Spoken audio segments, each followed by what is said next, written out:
안녕하세요. 2월 3일입니다. 월요일이에요. 2월 달도 이제 본격적으로 달리는 것 같아요. 25년도 벌써 시작한 지 한 달이 지났고요. 본격적으로 25년이 자 시동을 왕창 걸어갖고 여러분도 함께 저도 같이 쭉 이번 주도 심차게 달려보겠습니다. 헌법은 자 어느 정도 자리 잡고 그다음에 그 헌법을 유지하고 하는 데는 조금 더 노력을 하셔야 돼요. 헌법은 어느 정도 자리 잡으려면 기본적으로 한 2달에서 4달 동안 진하게 공부를 하셔야 되고요. 그다음에 그 공부 상태를 유지하려면 매일매일 조금씩은 하셔야 돼요. 어느 날 하고 어느 날 안 하고 이러면 솔직히 말해서 실력이 골고루 탄탄해지지가 않습니다. 그런 목적으로 제가 매일 헌법을 하고 있습니다. 자, 오늘 문제 해양 경찰 문제였어요. 개인정보 자기결정권 2월 3일 월요일 한번 시동 끌어봐요. 자, 24년 해양경찰 기본권 문제인데 개인정보 자기결정권 요거 한번 살펴보도록 할게요. 자, 개인정보 자기결정권이다. 자, 일단은 열거되지는 않았어요. 그 다음에 독자적 기본권으로 인정합니다. 열거되지 않았지만 독자적 기본권으로서 37조 1항에 근거해서 열거돼야만 기본권은 아니라는 거죠. 자, 이거 처음에 시작할 때 개인정보 이거 사생활 여기서 시작을 했죠.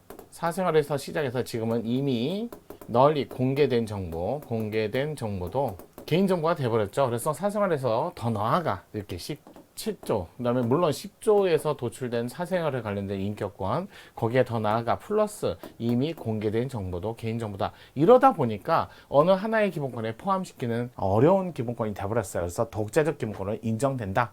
요 정도는 기본적이죠. 그러면서 이 개인정보 자기결정권을 조금 더 구체화시키기 위해서 자, 개인정보 보호 법이라는 이 법률을 제정해서 시행하고 있습니다. 그래서 기본적으로 개인정보보호법은 어느 정도 조금씩은 다 하셔야 돼요. 아무리 헌법이라 하더라도 이렇게 헌법의 내용을 구체화시키는 그런 법률 같은 일종의 불문법원, 이런 불문헌법 이런 것들도 공부해야 대상이죠. 개인정보보호법에는 내 개인정보에 관해서는 스스로 내가 이용할지 말지, 그다음에 공개할지 말지를 스스로 결정할 수 있는 권리, 요게 들어있는 거예요. 그러니까 만약에 내 정보를 나의 허락을 받지 않고 누가 남용을 한다든지 이용을 한다든지 이거를 막기 위해서 이 법률을 만든 거죠. 그러면서 이 개인이란 그러면서 살아있는 사인이다 라고 해서 법인은 안 되고요. 이렇게 얘기를 하죠. 살아있는 사인이니까 사인이어야 되고 또 살아있어야 되니까 허무인, 사자 이런 분들도 자 개인정보 보호의 대상이 되는 개인정보에 들어가지 않습니다. 살아있는 사인을 대상으로 하고 이 정보 이거 여기 좀 있던 사생활 정보뿐만 아니라 이미 널리 공개된 정보도 포함된다 이렇게 하고 시험 문제 많이 나왔던 거죠. 솔직히 헌법 문제에서는 법률 문제를 자세하게 들어가진 않아도 헌법집에서 판례와 관련된 법률은 꼭 보셔야 돼요. 보호법 해갖고 여기서 보호에 관한 내용이 있는데 적어도 정보 처리 주체라는 말이 있고 정보 주체 요 정도는 자 구별을 하셔야 돼요. 정보 주체 개인정보를 갖고 있는 갑이죠. 갑에게 정보 처리 주체가 직접 또는 제3자를 이용해서 제공을 요청하고 그럴 땐 제공을 요청할 때는 목적에 부합하게 최소한의 정보로 그래서 최소한이니까 비례원칙 이런 것들을 포함되어 있다 이렇게 되는 거죠. 요걸 하고 거기에 맞게 내가 이제 정보를 제공을 한다면 이 제공된 목적에 부합하게만 사용을 하셔야죠. 만약에 이 부합하게 사용하지 않을 때 그럴 때 정정하세요. 그 다음에 수정 정정 삭제하세요 라고 요구할 수 있다는 거죠. 요구할 수 있는 권리가 있다.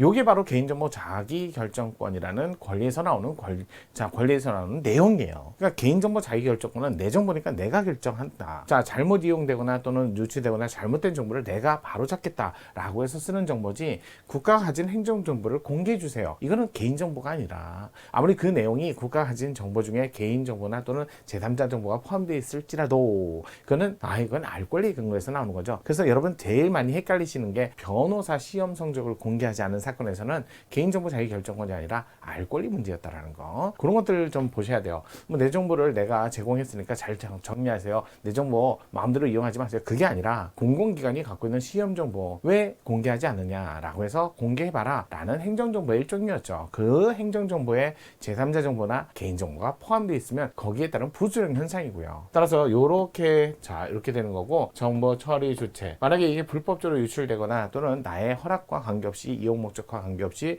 이게 사용됐을 때 불법 사용된 거죠.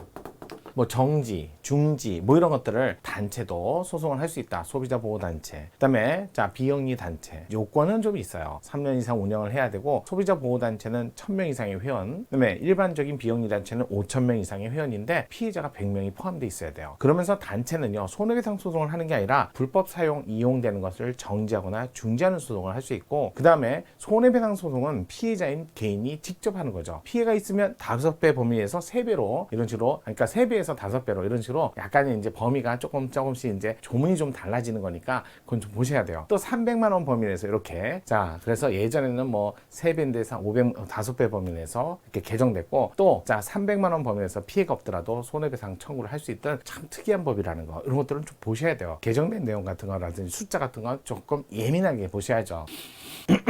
그래갖고 개인정보 자기결정권에 근거해서 나온 판례들을 좀 이렇게 구별하시는데, 개인정보하고 알 권리를 많이 구별을 안 하세요. 못 하시더라고요. 알 권리는 주로 공공기관이 가진 행정정보죠. 행정정보에 대해서 그 누구라도 여기 외국인도 들어가요. 범상 이익과 관계없이 공개 요청 이런 걸 얘기하는 거예요. 그래서 이렇게 공개 요청을 하면 공개 의무가 있다. 일반적으로 그러면서 여기에 의무의 대상이 아닌 것으로 국가 기밀의 기밀 정도의 성질을 가진 이런 성질을 가진 국가 기밀을 얘기하는 게 아니라, 저도 요 정도의 성질을 가지면, 그래서 우리는 그걸 실질비성이라고 하죠. 이런 정보에 대해서는 공개하지 마세요라고 해서 구조에 1항의 1호부터 8호까지 써놨는데, 요거는 이제 알 권리에 근거한 거지 개인정보 자기결정권 문제가 아니라는 거예요. 요거 좀 구별하셔야 돼요. 그런 구별이 조금 안 되시니까 문제가 조금 어렵게 느껴집니다. 옳지 않은 것을 골라보세요 라고 했어요. 1번 거짓이나 그 밖에 부정한 방법으로 보조금을 교부받거나 보조금을 이용한 어린이집 운영, 정지, 폐쇄 명령, 과징금 처벌을 받은 어린이집에 대해서 그 위반 사실을 공표하도록 규정한 거. 이건 법을 위반한 사실을 공표한 거. 그만큼 그 사람의 개인정보와 관련이 있는데 그걸 왜 공표하느냐 그랬더니 공익이 더 크다. 이걸 통해서 달성하는 공익이 그로 인해 받을 사익, 그러니까 개인정보에 관한 공개 문제니까 이게 더 우월하다. 그래서 이거는 침해하지 않습니다. 이거 뭐 많이 나왔죠. 그럼 당연하죠. 이런 어린이집은 공표해야죠. 두 번째, 야당 수석 후보자 지지 혹은 정부 비판. 정치적 견해로서 개인의 인격 주체성에 특정을 짓는 개인정보에 해당하고, 그것이 지지 선언들의 형식으로 공개적으로 이루어진 공개가 됐어도 개인정보의 보호 범위 내에 속한다. 이미 공개된 그 내용이었죠. 3번, 개인정보 자기결정권의 보호 대상이 되는 개인정보는 반드시 개인의 내밀한 영역, 사사의 영역에 속하는 정보에 국한하지 않고 공적 생활에서 이미 형성된 공개된 정보도, 이미 공개된 정보도, 뭐 이거 2번이나 3번이나 같은 질문이네요. 4번, 소년에 대한 수사 경력 자료 삭제 보존 기간에 대해서 규정을 하면서, 자 보세요. 수사 경력이나 이런 것들은 아마 이미 확정된 게 아니라 수사상 이런 뜻이고요. 법원에서 불처분 결정된, 이건 확정된 이런 얘기죠.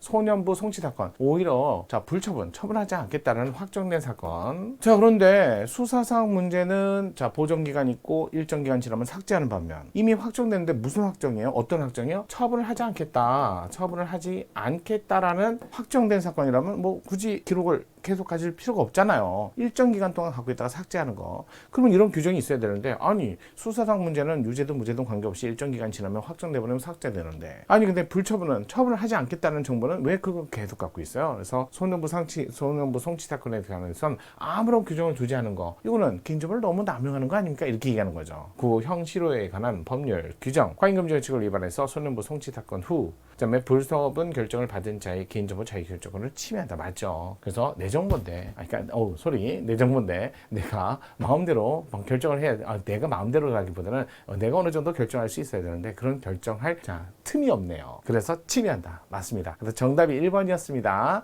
요거 문제, 개인정보하고 알 권리 구별하시면서, 그러면서 개인정보 문제에 관한 위헌이다, 합헌이다 조금 알아주시는 게 좋을 것 같아요. 자, 오늘 여기까지 보시고요. 내일도 계속 저랑 같이 가시는 거죠.